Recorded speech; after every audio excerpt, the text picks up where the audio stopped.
کتاب المناقب چیپٹر کے اندر جو صحابہ کرام کے مناقب والے چیپٹر ہیں، علقمہ تابعی کہتے ہیں، اور یہ ہم نے وہ کربلا والے ریسرچ پیپر میں یہ حدیث ڈالی ہوئی ہے۔ علقمہ تابعی کہتے ہیں کہ میں کوفے سے سفر کر کے شام گیا، یعنی آپ سمجھ لیں 15-20 دن کا سفر تھا، اونٹ پہ پیدل، اتنا مشکل سفر۔ اور شام میں اس لیے گیا کہ وہاں پہ کچھ اصحاب رسول سے ملاقات کروں، خود تابعی تھے۔ تو کہتے ہیں میں مسجد میں گیا، صحیح بخاری کے الفاظ ہیں، کہتے ہیں میں نے مسجد میں 2 رکعتیں ادا کی اور اس کے بعد اللہ سے دعا کی کہ اللہ اپنے کسی نیک بندے سے میری ملاقات کروا دے۔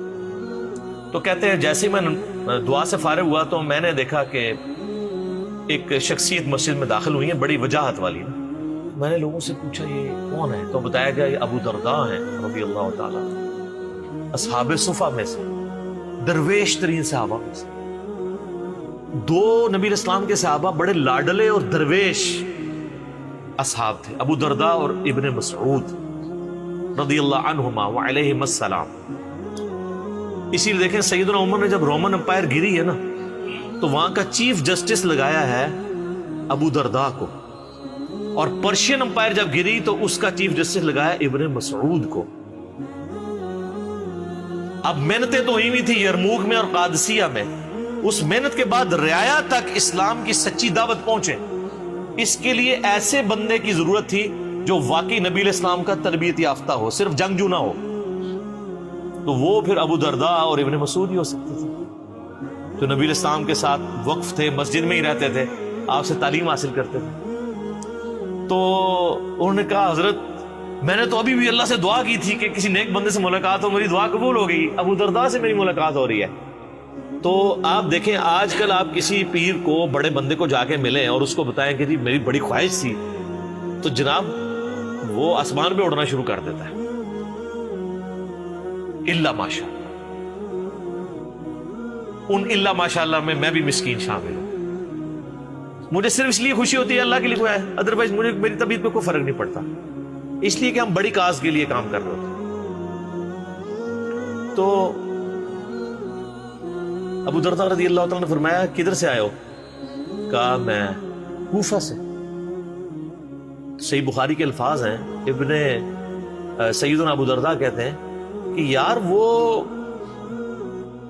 کوفے کے اندر ابن مسعود موجود نہیں ہے، صاحب النعلین، جو نبی علیہ السلام کی مبارک جوتیاں سفر و حضر میں اپنے سینے کے ساتھ لگا کے رکھتے تھے، اور ان کا نام پڑ گیا تھا یا صاحب النعلین، یا صاحب النعلین، نبی علیہ السلام کی مبارک جوتیوں والا۔ تو انہوں نے کہا ہاں ہے۔ پھر انہوں نے کہا یار وہاں پر نبی علیہ السلام کے رازدار حذیفہ ابن یمان موجود نہیں ہے؟ کہاں ہے؟ پھر انہوں نے کہا وہاں پر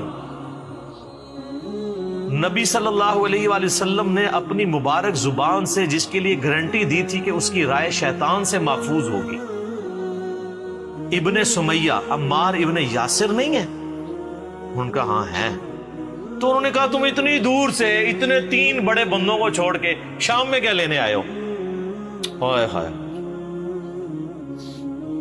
تو یہ امام بخاری نے ان 3 اصحاب کی فضیلت پہ جو چیپٹر باندھا ہے نا، تو یہ حدیث لی ہے۔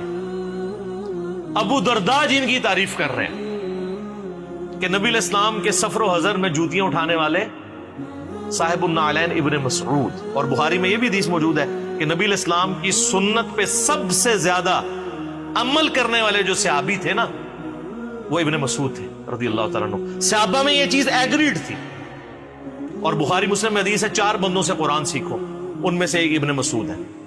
اور بخاری میں حدیث ہے ابن مسعود کہتے ہیں اگر میں جانتا ہوتا مجھ سے زیادہ کوئی قرآن جانتا ہے نا، میں اونٹوں کے جگر جلا کے سفر کرتا اور اس سے جا کے قرآن سیکھتا۔